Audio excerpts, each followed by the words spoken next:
Hello, welcome back to Shit They Don't Tell You. I'm Nikki Limo. Hello, everybody. You're talking right now to Ace. No one's talking to you.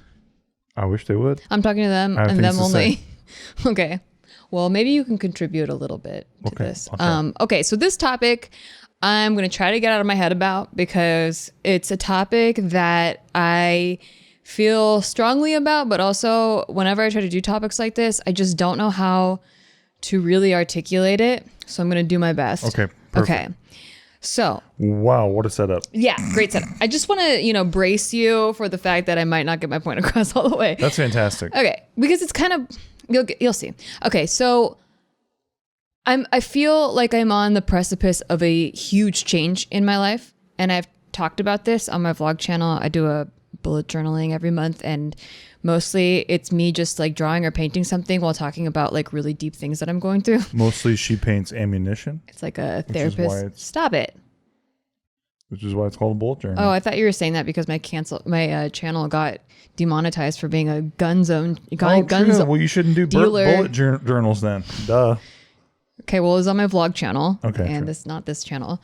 So I feel like I'm on the verge of a huge change. And I was talking to my therapist about it because for the past year, I'm a workaholic, but the past year I have not been like in that same zone. And it's hard for me to honor when I'm going through that type of time where I know I'm supposed to just like chill. Because it's hard, because my go-to is to not chill and to just like keep working, Yeah, for sure. So I've been really trying to honor those cycles, and they don't happen very often. But yeah, the past year I've felt really like I'm closing a chapter, and I'm just supposed to be honoring all the places that I've been in this past chapter before I let it go. Okay. And in my head, I'm like, but what's the next chapter? But like, why am I letting go of this? Like, what am I working towards? Can I be specific with you? What are you letting go of? I don't know. And that's the thing. So that's the question. And while I've been in this state, the picture of the Fool tarot card came to mind. And have you heard of this card? I've heard of it, certainly, but I don't remember it. It's come up like a lot in my life, and I used to go get tarot cards readings done like every year. I think I've talked about that before. Yeah. I haven't gotten done for a couple years, but they were just like for fun, like I just like to see like what they say and for financial advice. Yeah, totally, 100% financial advice. Well. Yeah, no, I just like to see what they say, and I get this card a lot, or every couple years I was getting this card that's the Fool, and I was trying to explain what I was going through to my therapist, and I brought up this card, and she's like, I'm not really familiar with the tarot deck. And I was like, it's okay. Let me explain this card. So this card, the Fool, he's not a fool. He's called the Fool because it's a person that is being called to do something, but they don't really know what. And they just follow that call blindly and kind of just have faith in the universe that they're being pulled to do something that they were supposed to do. Like a Noah's Ark situation. Yeah. Where everyone's like, he's an idiot. Well, and then he's like, haha, drown, you bitches. Kind of, but he was given a direct order, or at least, he felt he was like this. The Fool is more like, I don't know what's going to happen. Like, I don't know. I don't even know what I'm supposed to build an ark or anything. Like I'm just feeling like I'm supposed to go this direction. Right. And I don't know where it leads or why I'm being pulled that way, but I'm going to go with it because that's what I feel in my heart I'm supposed to do. And she was like, that's not a fool. And I'm like, I know, that's what I said. It's not a fool. I was like, didn't you listen to me? I said that already. I said that, okay? And she's like, no, Nikki. This concept really reminds me of a concept in psychology called the hero's journey. Yes. And you've heard about this as a film writer. Thank you. Right? Because as an acclaimed film writer. Yeah, but when you're putting together a film, like this concept comes up because it's the most basic story ever told. Yeah. And so it's by Joseph Campbell, who's like kind of like a modern day mythologist, if you will. But he was looking back on how all of these ancient cultures and civilizations throughout all of history have the same stories. and they didn't know each other's stories. They just happened to have the same stories over and over and over again. And it all has to do with what he calls the hero's journey. And so he has this book called The Hero with 1,000 Faces. And it just means that like there's all these thousands of stories, but the same hero, the same hero's journey through all of it. So she told me to look up this hero's journey concept by Joseph Campbell. And it is exactly how I feel. And this is not the first time I've gone through this, but it's also not like something that happens every year. It's something that happens like every 7 to 10 years. Like it's not just a casual like, oop, I'm going this way now. Oop, nope, now I'm going this way. It's like wow, this is like something big is closing and something new is opening. In fact, the definition online of the Fool card is to see the Fool generally means a beginning of a new journey, one where you will be filled with optimism and freedom from the usual constraints in life. The Fool doesn't know what's going to happen. They just know they're being called on to go a certain way, and they trust the universe to guide them whatever they're being called to fulfill. And in the hero's journey, the very first step of the hero's journey is that they're called to do something. Yes. And usually the hero in the story is like some average ass dude, like or girl, but like they're one of us, you know, they're just living their humdrum life, their monotonous ass, boring ass, comfortable life. And they're getting called to do something. And they're like, no, like usually they say no at first. Of course. Yeah, because they're like, why would I do that? This is like what I talked about in the screenwriting episode, where like usually there's a reluctance first. Yeah. And then there's something that happens where it's like no going back, right? Which is, and this is not something I came up with. This is a very common use in screenwriting. But yeah, the hero's journey is the root of all that. Like it's like something happens to the hero that forces them into action and there's no going back. Yeah. So in the first step, they're being called. And usually the hero's like, no, this is crazy and I'm not going to do it. I'm going to stick to my life that I know. And then something like things happen that kind of push the hero to go further and further to answering the call till eventually the hero answers the call. And then they Even if they don't know, even if they're stupid. Yeah. Like even if it's like Dumb and Dumber and like the gas man's after them. Yeah. You know what I mean? Yeah. And so they cross the threshold. And once they cross that threshold, there's no going back, like you said. So in step 2 is the initiation. It's the quest. You either need to go or you'll be stuck in this unhappy life and you'll be called again to do this thing. Like you'll have to repeat the lesson. So they go through the threshold and now there's no going back. And then there's usually a crazy journey, which usually has a downfall at some point where the hero gets trapped or they like fall on their face or they get lost or something happens, but they're too far to turn back. They can never go back.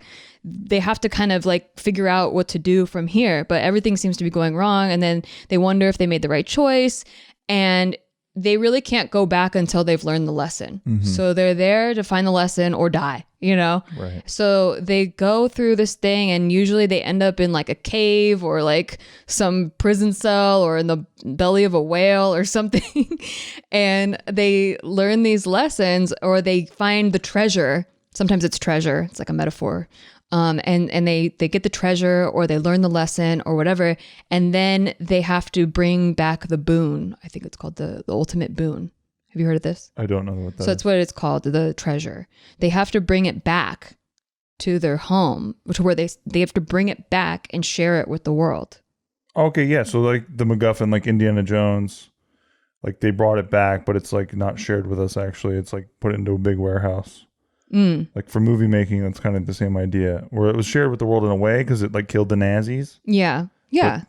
But then exactly. That's interesting. I like that. Yeah. And so the hero's journey is meant to inspire everyone. Like basically it's meant to say like there's a hero in all of us and we're all being called at certain points in our life to do something, but most of us ignore the call. And it's about listening to your intuition and choosing the adventure that will ultimately lead you to maybe your purpose in life. Right. But a lot of people ignore the call. And I think it might be because when they see stories like this, they might interpret it as like, well, this hero was special. Sometimes in like stories, like they have a gift, like they're the chosen one, like they were born with this special thing that no one else has. Yeah, exactly. Family. And I think that it's a misrepresentation of what it's meant to do. Like the purpose of the story is more meant to like reflect to you what you're being called to do, at least in the way that Joseph Campbell describes it.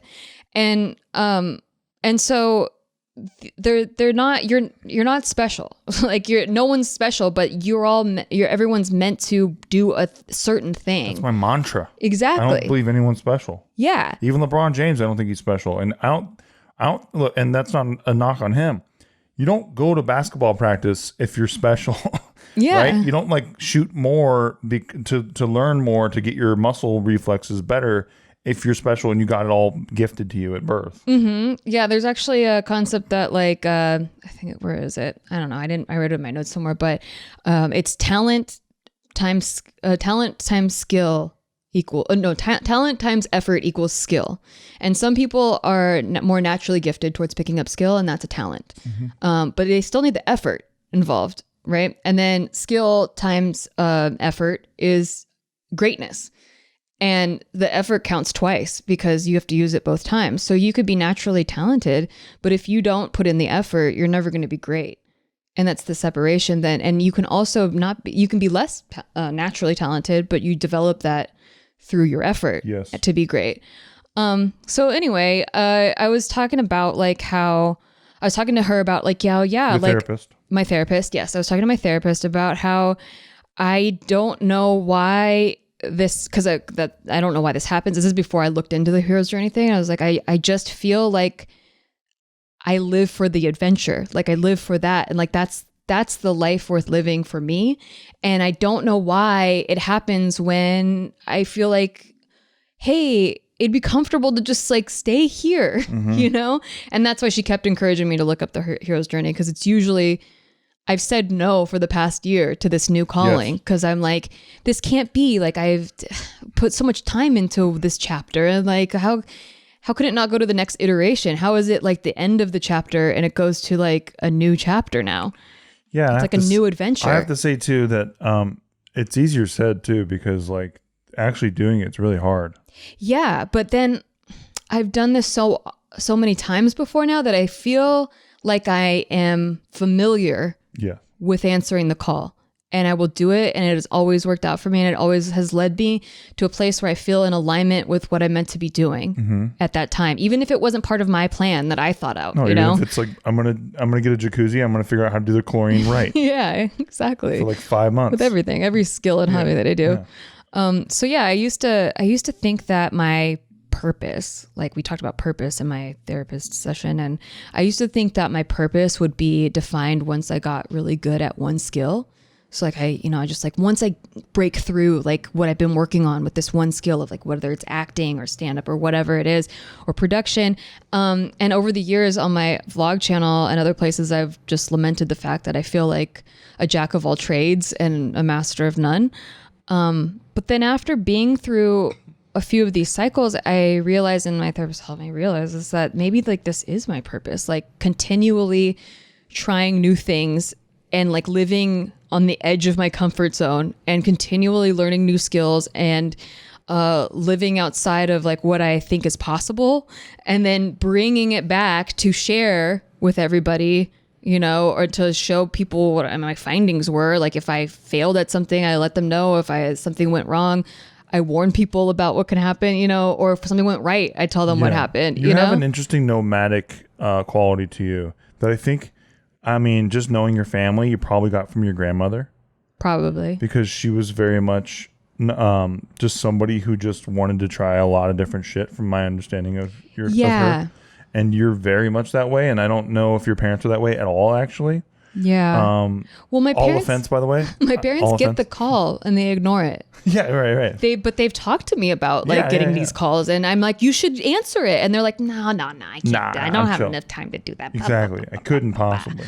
Yeah, and I think that I meant to, I like taking the risk, and a lot of people are uncomfortable with taking the risk, and I think I maybe am meant to take the risk, and like, so you don't have to take the risk. I'll take the risk. Yes. I'll take the risk that you're too scared to take. I'll check it out for you. I'll check it out. I'll spend the money. Is the house haunted? I'll go broke. I'll go in without a flashlight. Exactly. And then I will tell you like what to look out for, Yep. what to happen. And that's kind of how this podcast started, was like, Exactly. by shit that I figured out through trial and error and like experimenting and like learning. I live for that. And Frankly, that's how you helped me kickstart Crypto Corner, because I, was way too in my head about it. And you just came up to me with a camera one day while I was sitting at my computer, and you like made me start it, and you even named it. Yeah. Which was great for me, because I forgot about it that. actually took all of the hard part out for me, which is just like launch day.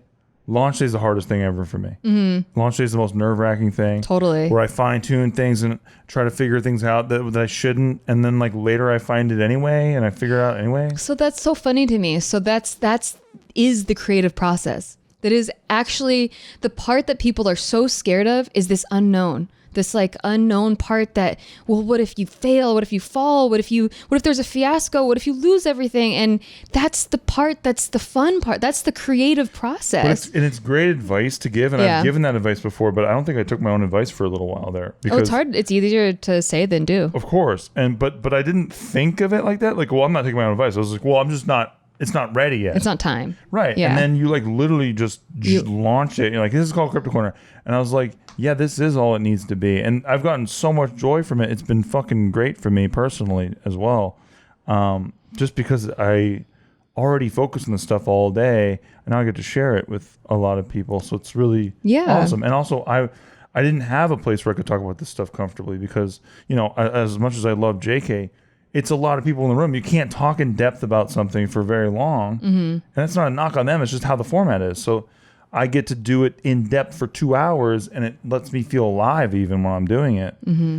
And you started that. So it's a really cool thing that you gifted me through this mentality that I think is good for people to hear. Yeah. And I had wondered a lot, like, how come I'm not scared of doing it? Like, why is that different? And I do think that our education system, our public schooling system, has a lot to do with our programming, because from a very young age, you're trained over and over again to avoid mistakes, avoid failure at all costs, do a good job, just work, and you're living out of fear that you're going to fail, and you don't want to make choices that would put you in a position to fail or make a mistake. You try to avoid that, right? Because then you'll get punished, or you'll be humiliated, or you'll be embarrassed. And I think I just am not scared of being humiliated. I'm not scared of making a mistake and looking dumb. I'm not scared of being the fool. Right. I mean, you played a stupid idiot on YouTube for years. That was literally your typecast, like on YouTube sketches. You know what they say though in acting is that you have to be smart to play dumb. Like Marilyn Monroe, everyone thinks she's a ditz or whatever, but she's very smart. But you're one of the rare ones who's actually dumb, but you play dumb. I know. Which is crazy. Then I don't have to work that hard. Yeah, that's pretty crazy. Yeah, they say in acting also to be closer to who you are, so you can get typecasted, and then you'll be able to, you won't have to work very hard. They say in awards though, and in Guinness, that to be first. So I think you did that. Guinness, like the world record. Yeah, like thing? the world records. Did you know that the beer company also owns world records? Yeah, I did. Actually, that's so weird that you mentioned that, because I've been researching Tara Brown, because the song by the Beatles, Fucking of course. What is it? A long hard day? No, a long hard day. I think that's what it's called. The one about the crash is about Tara Brown. The one about Paul McCartney's 1966 crash where he died. It's not about that, Steve. It's about Tara Brown, the heir to the Guinness throne. I see. He was a lord, if you will. Anyway, we're getting off track. Yeah, are we? So the hero always starts in a comfort zone and needs to break beyond the comfort zone to go deeper into their purpose and then share with the world. And I don't think this is a one-time thing. And I think these things have cycles. And I was telling her that. And then I watched a video on this. And at the end, this is what he says. He says, there's a quote from him. Hold on, let me pull it up. There's a quote from him that says, "What I think is that a good life is one hero's journey after another. Over and over again, you're called to the realm of adventure. You're called to new horizons. And each time there is the same problem. Do I dare? And then if you do dare, the dangers are there and the help also in the fulfillment or the fiasco. There's always the possibility of a fiasco, but there's always the possibility of bliss." Hell yeah. I love that. And it's great. And the Fool's card is like, he doesn't care about the possibility of fiasco because the Fool has just a clean slate. He's like, I got nothing to lose. And like, if I lose, then I don't lose much. And if I gain a lot. See, and that brings me to one of my favorite similar quotes from Winston Churchill. He says, every day you make progress, every step be fruitful, and yet there will lay before you an ever lengthening, ever ascending, ever improving path. But this, so far from discouraging, only adds to the joy and glory of the climb, which is my favorite Churchill quote. That's great. I like to live my life by it because it just means like, hey man, if you're just doing your thing and it gets harder, that's the beauty of it. That's the beauty of life. Well, it deepens your purpose almost. Like you have to stand by your purpose if it gets harder. Because you're learning new lessons. Every time you make a mistake, and this is why I think I'm not scared of them, because every time you make one, you learn something from it, or at least you're supposed to. Right. And then you can add to what you were originally trying to do. Like you take those lessons along with you. They're not bad. They're not like failures aren't bad. They're just meant to help you get stronger and better at the thing that you're trying to achieve. Right. Yeah. And I think that just is missed in school. But I think that's another topic. Like I want to talk about social engineering, but because I think it's done on purpose, but that's a topic that we can do another time. Especially with our debt culture. Yeah, I think a lot of this is done on purpose. It's really heartbreaking. But so as I was looking up this stuff, there was a book that my therapist recommended to me, and I went on Amazon to buy it. And then this book that was recommended in the Amazon recommends after I bought the book she recommended. It's called The Path of Least Resistance. And nobody has ever recommended this book to me, but I couldn't stop looking at it. And I went through all of the reviews. I had like 500 something reviews on it, and they were all really, really good. So I was like, fuck it. I'll just buy this book. It's $10. You know, I don't know where it's going to go, or even if it has anything to do with what I'm looking at. Did the cover have paths that are spiky, paths that have fire, and then a nice easy path? No. Okay. I saw it. Missed opportunity, right? I saw it before. I mean, you got to do better. You got to advertise your shit. Yeah, no, this one had flowers on it. Just like 4 flowers. Okay. All right. So it's by Robert Fritz if you want to check it. It's right here. Look at it. 4 flowers. He doesn't know what the fuck he's doing. Yeah. Why should I listen to this guy? What are you talking about, dude? So the Path of Least Resistance, it's so weird because these could almost be 2 different topics, but I do feel like they're intertwined because I feel like this might be, he talks about concepts that have been really hard for me to explain, to why I always answer the call, to why I say yes to the red pill. Even though when I watch The Matrix, I'm always like, don't fucking take the red pill, take the blue pill. Go to bed. You're tired. You went to the club. You're going to regret that. You went to the club. You were tired already. I always actually think of that because he's like, oh no, I'm pretty tired. Because he was like literally up till 3 a.m. And they're like, come to the club. And he's like, he sees that rabbit tattoo on the chick and he's like, okay, sure. And then after that, the cat never gets to go back to sleep. He actually ends up being in the Matrix and shit. He is so it's been so long since I've seen this movie. So the rabbit tattoo. So usually in the hero's journey, it's an animal that takes them to the next place, and it represents your. There's no original stories anymore. Everything's just ripped from everything. But everything that's the hero with 1,000 faces. Exactly. It's Blake Snyder's Save the Cat. Yeah. So why I outwardly feel like I'm fear-based, where I'm like, no, I'd just rather die than be in an apocalypse. And you're like, no, you're really survivor-based. Like, you would try to stay alive. And I'm like, nah, fuck that. And so when I watch movies like this, I'm like, don't take the red pill. What are you doing? Take the blue pill. Just stay in your comfort zone. Well, I have a dark belief that I'll share with everybody. And this sounds dark. I understand that. But I really do believe that there is, that the world wants you to kill yourself. What? Yeah, I know. I think that the way that people watch news and the way they consume a lot of media. Dude, this is why we have to have the social engineering topic. Okay, but I really do believe that darkness is a tool that is used on people all the time. Yeah. And you just look around you. It's not even that crazy a claim. No. But yeah, I think that, and kill yourself really is kind of a metaphor, but in a way they want you to quiet yourself. Kill your soul. Kill your soul, exactly. Like lower your status and stay down, bitch. Yes. So yes, absolutely. Yeah. I 1,000% believe that. I think we were all temporary deepness for me. I will get back to normal. We're all put here for something, and then programmed to forget that we have that power to create. 100%. We have to take a break, but when we come back, I'm going to get into this path of least resistance because I'm going to go in further with that, and I think that you'll like it.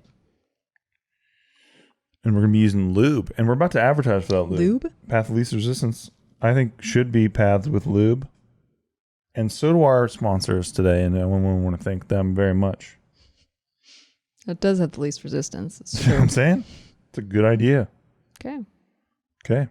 Lube yourself, guys. Lube it up. Hey, thanks for listening to our podcast. We just want to take a break to tell you thanks for listening to our podcast, and if you want to rate it, that would be really awesome for us. Listen, we're on break. We're not talking to you like podcast hosts right now. We're just talking to you like people. As a friend. And we just want to say, please rate the show because it helps out huge amounts. We're not desperate. We're kind of desperate. We're giving shout outs right now to all the people who are giving it ratings. So huge shout out right now to Brian Jorgensen. That was sick of you, dude. Thank you. God bless. Huge shout out right now to Mark W. in Springfield, Connecticut. Back to our podcast. Jenny Blythe. Hey, back to our podcast. In Tuscany, and Florida. Back to our podcast. God bless you. Thank you. Steven. Thank you for supporting the show. Okay, and we're back. So, before the break, I was talking about this book, Path of Least Resistance, that I just stumbled upon, and it has everything to do with this of maybe why I choose to take the red pill, and I keep choosing it over and over again. And it's always been fruitful in that way of these rebirth cycles where I've learned you don't have to burn to ashes to be reborn like the phoenix. You don't have to burn all the way to ashes, but usually people refuse to answer the call until they burn to ashes. And when you're talking about the red pill, obviously you're talking about the misogynistic message board. Oh, totally. Reddit, yeah, right? Yeah. Yeah, that's definitely what I'm talking about. Perfect. Thank you. So continue. I'm talking about the Matrix. Okay. So anyway, this book, I think he does a really good job of articulating basically the concept of manifesting, but in a way more pragmatic way. So if you're not into the woo-woo-ness of manifesting, it's more no, this is an actual process that every artist does, that every creator does, and we are all creators, and you can actually create your life, and people don't think of their lives as something that they are taking active part in creating. They think life just happens to them. Mm-hmm. They think events happen and then they react to the events that happen. And that's what life is. And you're just trying to navigate it until you get to the end of it. Well, it's funny too, because manifesting really, if you want to actually boil it down to what it is, you're just setting a goal. It's as corny as setting a goal. Yeah, well, and making that goal come to fruition. Right. But the woo-woo-ness comes from people saying that you can't achieve a goal you have to set realistic goals. Yeah, exactly. And manifesting is more what's realistic? Set the goal that you want to get to. Set your goal. Yeah, but be honest of what you truly desire, not limited by what you think is realistic, and yes. that's what I'll get to. So it defines it in terms of learning to truly be the creator of your own life, and I feel like it's hard for me to articulate because I want to encourage people to get in touch with their intuition, with their inner calling, and I truly do, but it's really hard to explain to people how to follow your intuition. And I think he does a good job of guiding people on how to follow that thing, because these are things that can't be seen, and each person's version is different.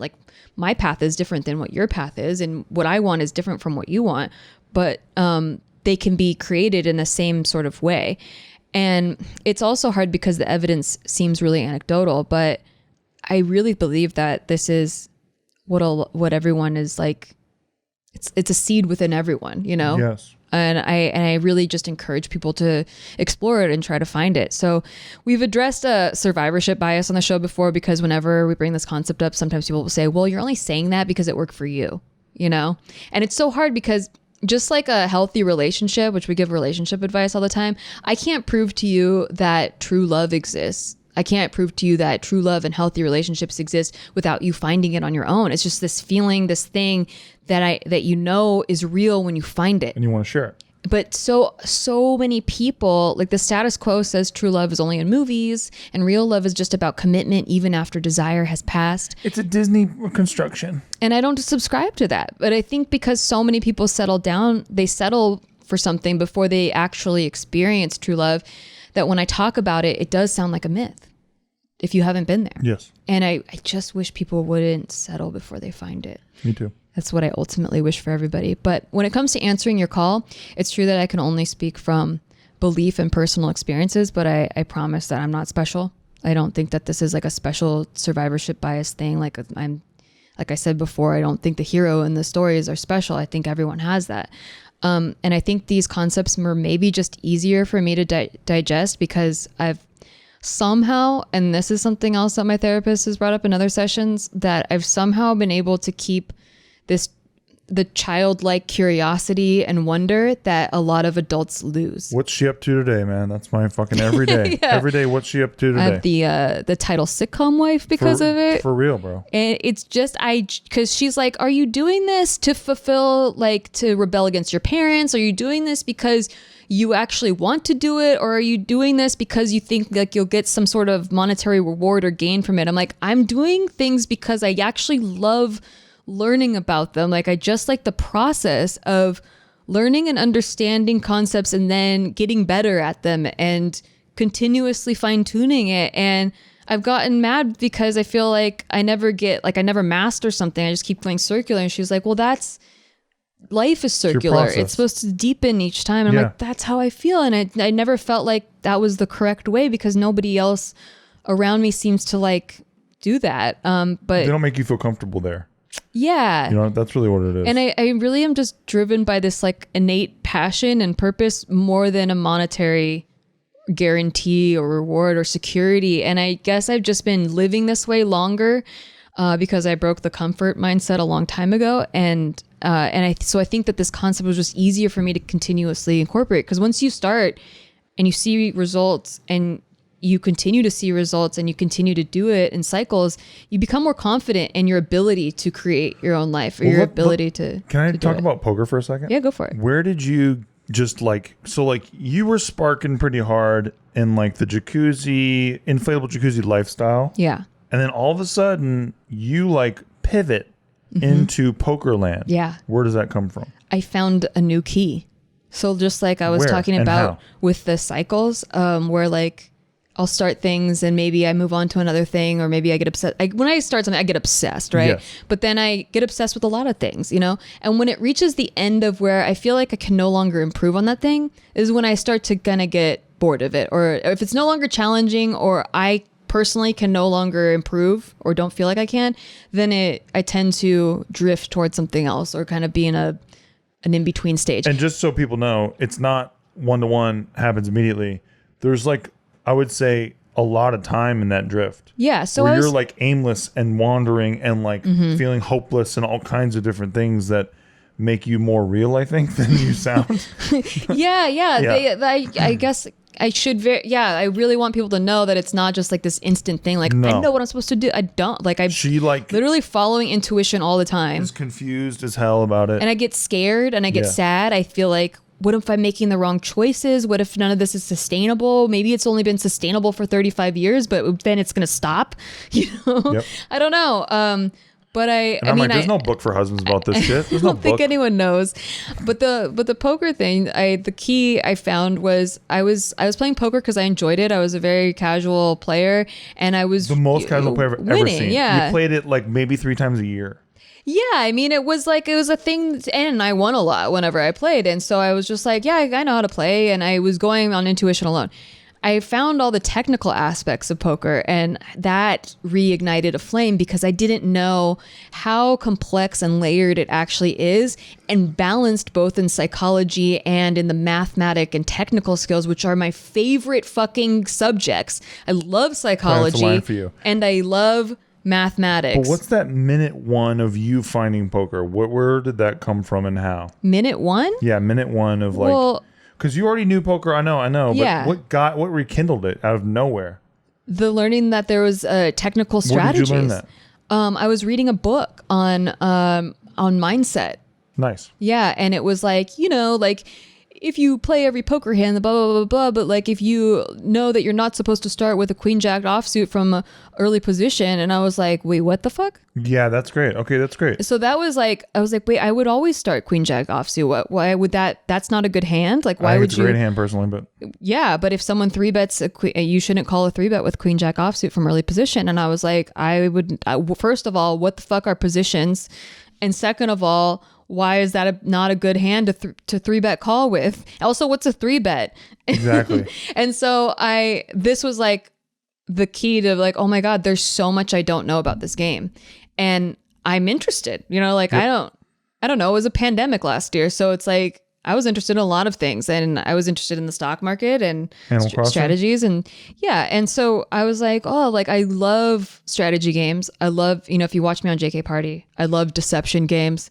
I fucking just love like any sort of like more complex than the face value of a game. Yeah, exactly. Like it's not just going around a board. Like there's actual strategies, ways to win. There's 2 different teams. You're even called the hero in poker. Yeah. Like there's the villain and the hero. But I didn't know that. Yeah. Wait, who's the hero? You're the hero. Oh, that's sick. Yeah. Like and then your opponent's the villain. Everybody else. Yeah. Right. So when you make a hero call, it's like you could lose big, but you could win it all. You could win the pot. That's a hero call. I love it. Anyway. Poker's another subject. I'm actually going to do a vlog on it soon, so stay tuned to my vlog channel. You just did one, by the way, that they should check out if they want to watch you. Oh yeah, well I did. Yeah, I did a poker vlog. You're getting me off on the wrong track. Nikki. Okay, thank you. So can I talk about the path of least resistance, please? Can I plug your channel, please? Go ahead. youtube.com/Nikki. Thank you. Okay, so as you read this book, you realize that you're the predominant creator in your life. And once you start truly embracing and accepting that you are a creator, you will become more excited to create. And your production will not be fear or security driven, but creation driven, where like you are creating because you love to create, because you like the result of creating, not because of the money or anything else. And I mean, it's like a painter, when you're painting, like they're not painting to someday like sell the paint. They're painting to paint the painting. They want the painting to be done. That's their goal. Yeah. And a lot of people just, I think, don't know how to choose what they want in life because they're very process driven. Like, so you set goals based on what's realistic, because what's realistic is the process to get there. Mm-hmm. But when you're creation driven, you choose what you want first. You're not looking at the process. You're looking at like, what do I want to create? Like, what is the end result? So it's not, I want $1 million. It's like, what are you going to do with that $1 million? And so a lot of people just think, I want $1 million. That's the process. Money is a tool to leverage you into the thing you want. Or it's the process of getting there. It's so you're muddying your goal. It's not the thing you want. Yeah. And also, if you don't know the thing you want, you're not going to get the $1 million because it's a process that leads to nowhere. So you need to know what exactly it is you want without thinking of how to get it.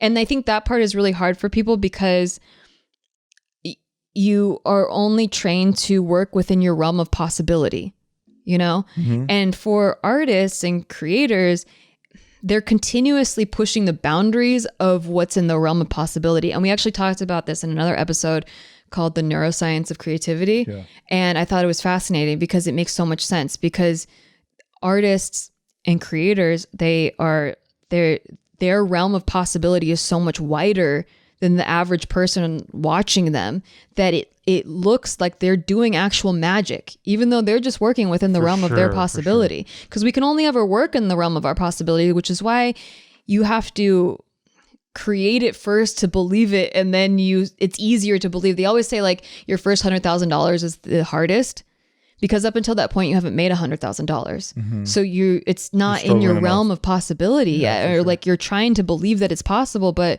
until you made it, it's really hard to believe you can make it. Like, or on YouTube, they're like the first 100,000 subscribers is the hardest. That's a fact. I remember that. It is. And then after you get the first 100,000, the second 100,000 comes like that. Clicks, yeah. And I don't know what's the weirdest thing, because it's the same amount. And also, like Dave Ramsey, where like you become a millionaire, you lose it all, but it's the first million was really hard, but then you can become a millionaire right away again, because you have the tools. Exactly. And you have the belief. It's in your realm of possibility because you know you can do it. Hell, I've done it. And I think that's what happens with this creative process. When you're creating your life, you become more confident in your belief that you can again create your life. So you're not as scared of taking this leap into the unknown of this journey that you don't know where it's going to go, because you've done it before and you know that you can create life out of it. If it all goes wrong, I still think I could create my life out of it. It's amazing too, because this lines in with my interest as well. Like we're with crypto, like I did it before and I'm like, I'm going to do it again. And I did it again. Yes. You know what I mean? Like it's the same shit. And I had the utmost confidence going into the second time because I learned so much from the first time. Exactly. I carried all those lessons into it. And then now when I say things, I know what I'm talking about with confidence. Yeah. Instead of just shooting in the dark. Yeah, it's wild, man. I mean, like, I think people are too focused on the process, like I said, like the money or like get the job. Getting the job is not what you want. You want the job so you can make the money, so you can get the X that you want. Like the thing that you want is here. And a lot of people don't start at the results. And I think that again happens from childhood, people tell you to set realistic goals of what you want to be when you grow up. But if someone had asked me like what I want to be when I grow up, and I responded, well, I want to entertain people, but I want to work from home and I don't want a boss. I want to like wake up whenever and like wear pajamas all day if I want to. And I basically just want to be me when I grow up. Right. They would tell me that I did not know the definition of a career to pick something else. Such a good point. Because being a YouTuber or an influencer didn't exist, Yeah. And to my parents' credit, they really supported me the whole time. That's great. They were like, you should go do this stuff. At the time, I really thought I wanted to go be an actor. Me too. I didn't know. That's because this didn't exist. Existed. It didn't exist. And so when I picked the goal to be an actress, it was because that was the closest I could get to what I thought that I wanted. Yeah. So I went through years of feeling like I failed at my goal because, okay, I got to back up. Please. So I found this note last year. I found a note that I wrote in 2011, and it was a list of everything I wanted without limitations, like to just write down what I wanted. Like it was without knowing this process. It was this creator-driven, results-driven goals, not the process, but the actual life that I wanted. And I wrote down, let me see. I wrote down, and I was broke as fuck at the time, by the way. I was like, I don't even know how I'm going to eat tomorrow. But I That's how you lived back then. I wrote down that I said I wanted to work for myself in a creative field. I wanted to be married to someone who is my best friend who loves me unconditionally and vice versa. And this was when I was single. Boom. I want to own a home in Los Angeles, which I thought was impossible. I want to travel the world, which I had never left the country before, barely left the state. And I want lots of kitties, like so many kitties. Oh, we did it, baby. I didn't say that I want so many kitties, but yeah. And so I looked at this list and I cried because I'm finding it in 2020 and all of those things came true, but I thought they were going to come true through me being an actor. And so all these years I've felt like I failed because I thought I didn't know being the actor was the process that I was focused on, and it wasn't the results. It never was the result. And in fact, I stopped acting a few years ago because there were certain things to, not the craft, but like the showbiz part of acting that I really didn't like. Like dark side, perhaps. It didn't gel with me. And maybe Rose McGowan touched on it a bit. Yeah. And I wanted to, I really had to reflect and be honest with myself of like, is this really what you want? And I was like, maybe not, maybe if YouTube did exist and being a podcaster or an influencer did exist, maybe I would have chosen that. That didn't exist yet. So I chose acting and I just never adjusted, Yeah. And for me, I just, I feel like I'm a creative person, and I feel like through my experiences with creativity, you don't get to control it all. And so it's a frustrating endeavor. And so I'm looking forward to doing creative endeavors where I get to control all of it. Yeah, exactly. I think that'll be fun. Yeah.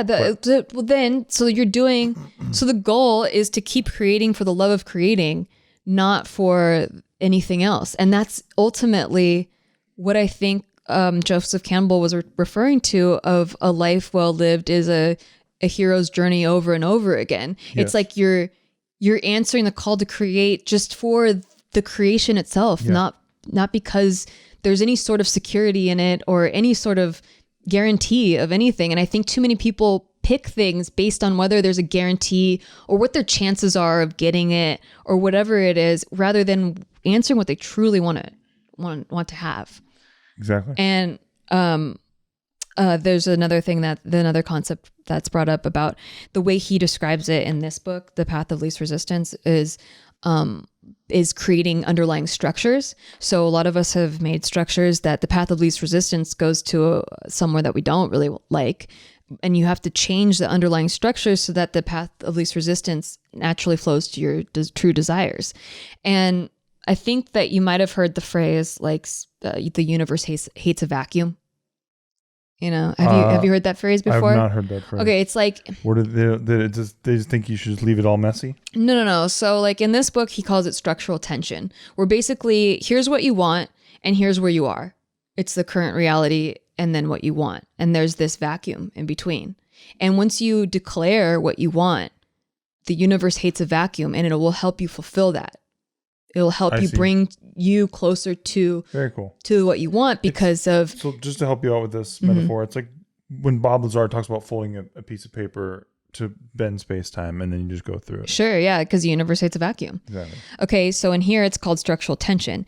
And again, I only have, my own experiences and stories to base this off of, but the best example I can think of like the monetary way, people are like, well, if this works, then why don't you have $1 million then? Like why don't you just like choose to have $1 million? And I think it's because like for me, I haven't yet had something that required $1 million, but I've had something that required, $150,000 when we wanted to buy a house. Yeah. I was like, I want to buy a house. this is the result I want. I want to own a house.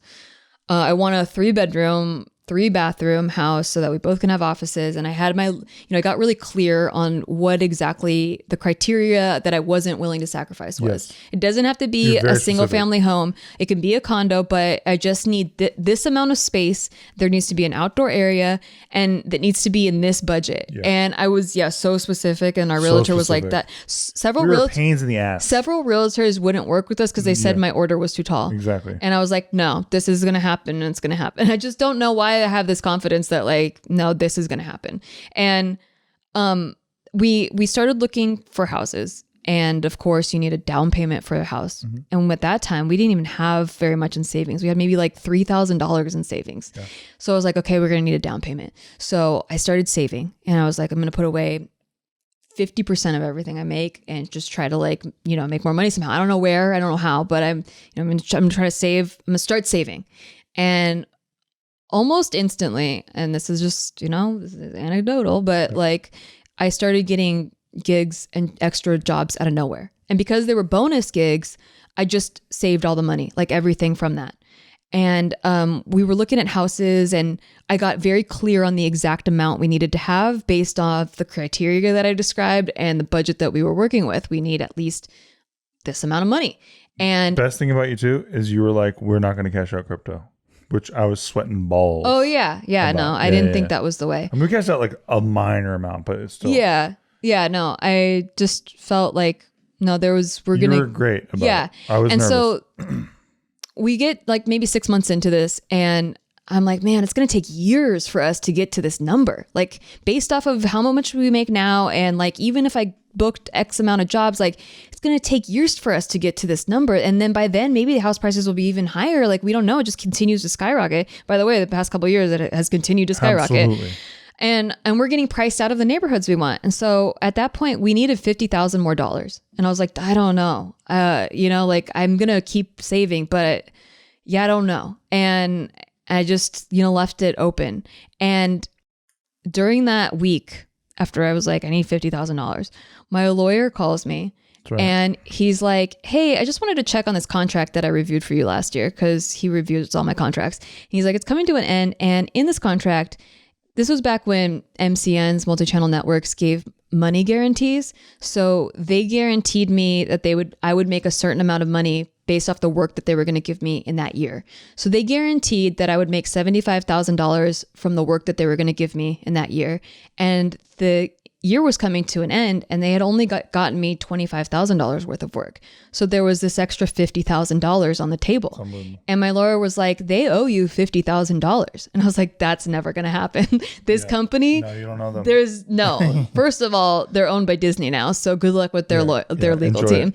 No one has ever successfully collected from them. So I don't believe that's going to happen. He's like, I'm going to make a couple calls. They're legally bound to this. So they have to give you the best thing is this probably money. Because now they're owned by Disney is why that happened. Probably. I mean, it was in writing and it was legally bound. And so like they couldn't get through it in court. They couldn't skirt it at all. And so in a few weeks, I got a check for $50,000 that was sent to our apartment. It was the biggest check I have ever cashed in my life. Yep. And that was, how can I explain that? Yeah. I can't explain that. I can't. And it's so, it feels like I understand listening to this. It's like, that's just so lucky, you know? Yeah. But this has happened so many times that I can't attribute it solely to luck anymore. When I got with you, you had like, not kidding, this sounds like hyperbole, but it's not. You had like 37 cents in your bank account. Yeah. And I gifted you the Ralph's gift card on our first date. Yeah. And I was like, to the cute girl who eats all the crafty I was still crafty because I didn't have any food to eat. Yeah. And I dropped it outside of I just dropped it on the ground. I was like, oh, you dropped this shit or whatever. But then seeing you come out of that and like get where you are today is unfucking real. Yeah. Because somehow you would just manifest money. Like even those days when like, you know, I didn't have a reason to be covering your rent or any of that stuff. Mm-hmm. And you would just make that happen somehow. It just would happen. Like we'd be a week away from rent being due. And I'm like, I have like half of what I need. I don't know how the other half is going to happen. And it just did. Like I would get a residual check for $1,600 from a job that I had worked on 8 years ago. Exactly. Like a commercial that I worked on 8 years ago. And now it has like another run in some other country that I've never even been to. Like you pulled some capers, bro. Like, and I don't know. And maybe, you know, like obviously we would call this luck.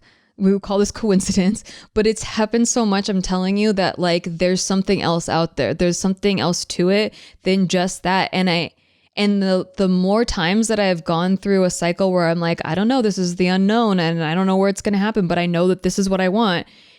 And the more it happens through means that I could not even plan out the process of how it happened. Like it's too many times for it to be coincidence in my mind. And just to be in full disclosure, we're both very high right now. Very high. Very high.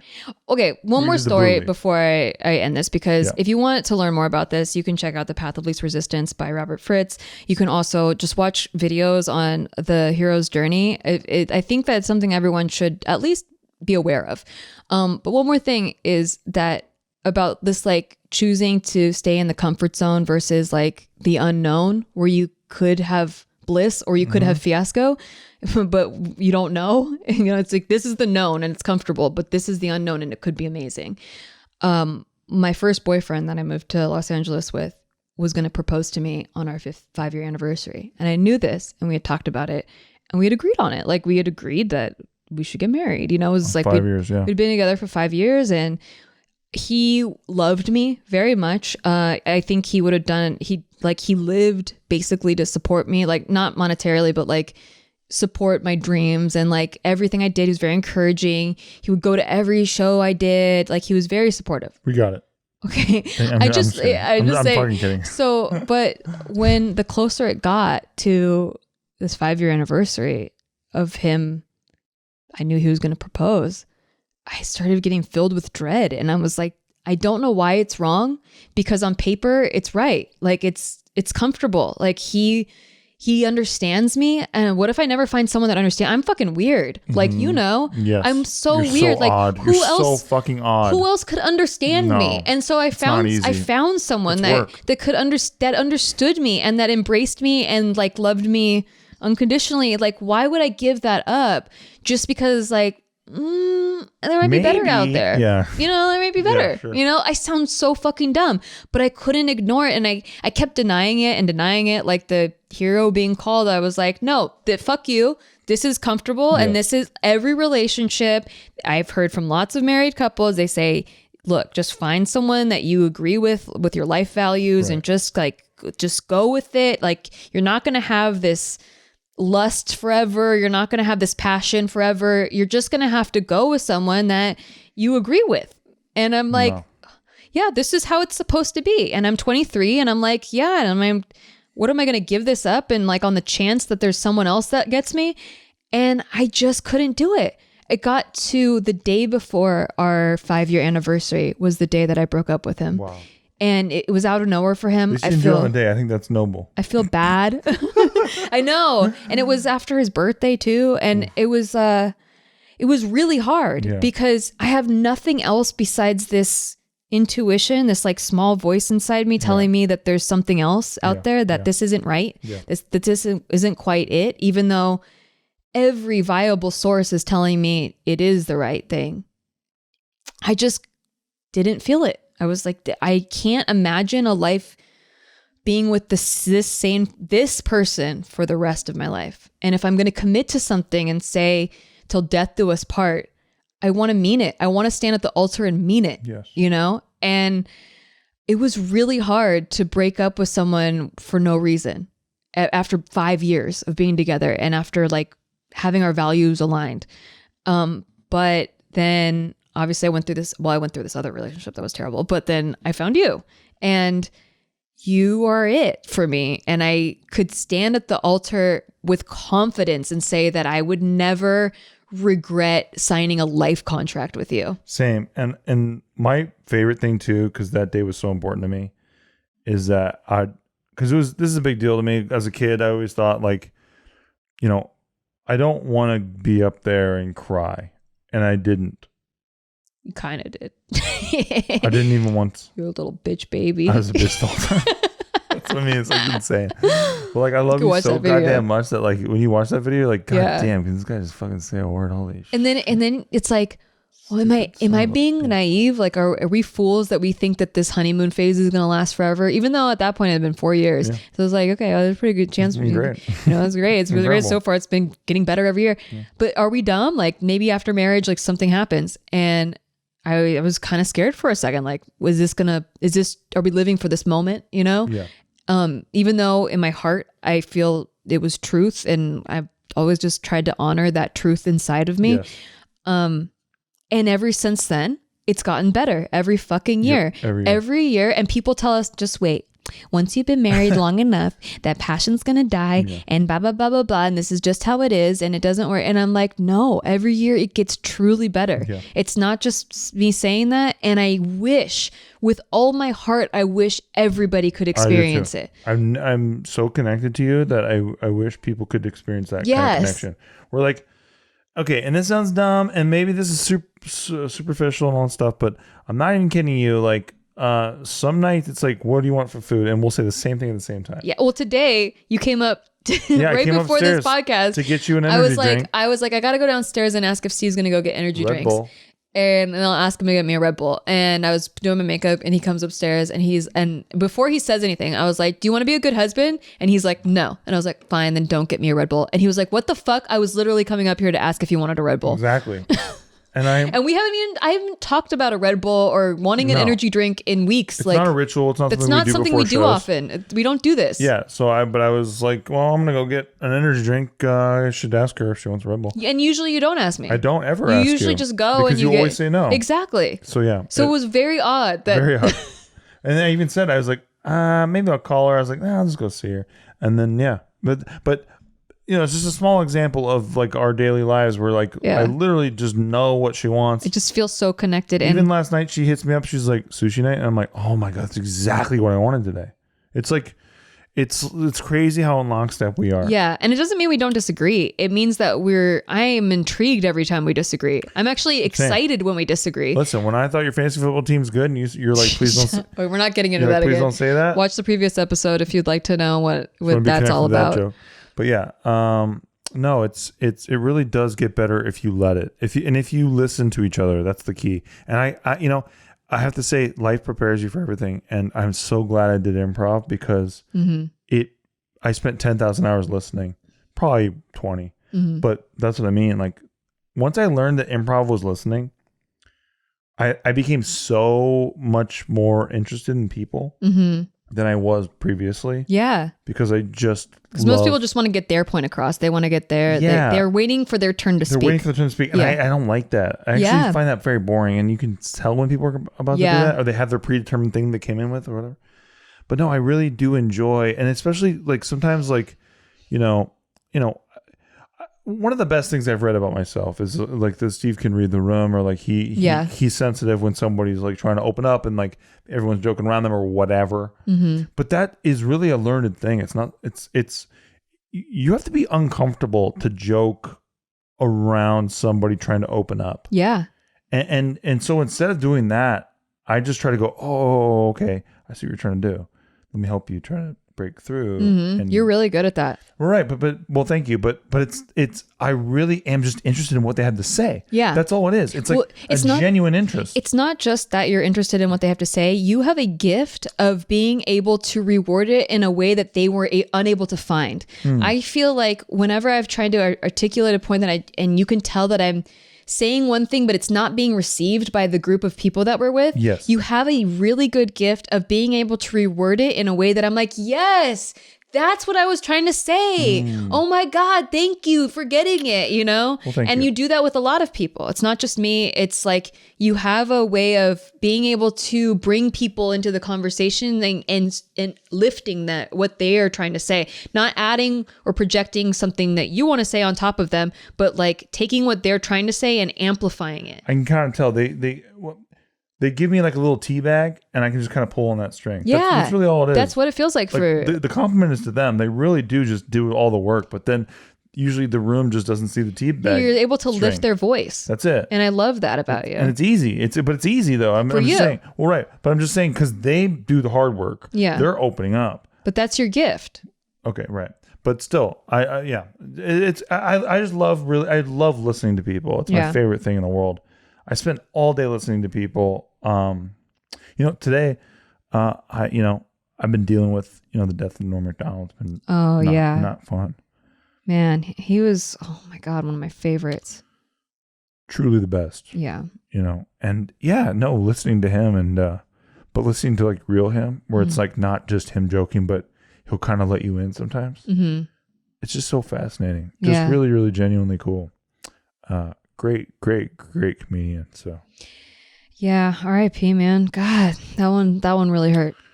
Stings like a bitch, man. It's like that's like, for me it was like him and Dave Chappelle and then good luck. Yeah. Bill Burr too, obviously. Bill Burr, but really, honestly, good luck after that. Like George Carlin is gone. Oh yeah, I love him. Gone for a while. Yeah. But that's what I mean. Like, other than those guys, like, who are the truth tellers of our era? Yeah. Who are just going to go out there and just say what they really think. Oh my God. So that's another part of this thing, is like making the fundamental choice to stay true to yourself and making the fundamental choice that you are the creator of your life, which is two things that you need before you can even create your choices. I don't know. There's a lot to digest. And I strongly recommend you guys look into these concepts, look at the hero's journey, and maybe check out the Path of Least Resistance book, because he does word it in a really nice way. But there's a reason, I think, why people on their deathbed say they regret the things they didn't do more than the things they did. Of course. Because if a fiasco happens after answering your call, you can work your way. You can recover from a fiasco. I'm not allowed to regret anything. But you literally can't. Was browbeaten in my head by my father. Yeah. You cannot regret anything. But that's the thing, is like, if you do something and you made a mistake or whatever, you can recover from it. But what you can't do is get to the end of your life and recover the life you didn't live. You can't recover that. You can't. And there's a quote from Dr. Wayne Dyer that I love, that we've brought up a couple of times. That's like, don't die with your music still in you. I love that quote. I think everyone has their music. I think that too. You have a special music and it's supposed to be out there. And a lot of people live their whole life not answering the call. And I think that's the most tragic thing. Yeah. And that's why I said, I think everyone has a movie in them. It's the same idea. It's like the same thing where I think everyone's got that. Like, they just need to get it out. Well, yeah, you're not programmed to honor it. So Anyway, guys, I know that's a lot, but I felt like this topic really resonated, and I hope that I was able to kind of get across some of the concepts that I think people should like know about. At least so you know that choice is there for you. And there are things, you know, people are like, well, what if it's not physically possible? There are physical limitations. Like you can't go back in time. You know, there's physical limitations to what you can create, but for the most part, like there's a lot that you can that you don't even know that you can. Yeah, I agree. I wish that everybody knew about it anyway. And I wish that everyone's father browbeat them with have no regrets. Yeah. Because I think it really is a helpful thing to have in your little arsenal. I don't know. My father constantly browbeat me with having, like, you have to have a plan B. You have to have a plan B. And I was like, fuck your plan B. I'm only focusing on plan A. And she was talking about the pill, by the way. Oh, yeah. Yeah. So she's... Because I didn't need it. Been very pregnant. I've been pregnant for 20 years. Many times. Mm-hmm. All right, guys. Well, I hope you got something from that.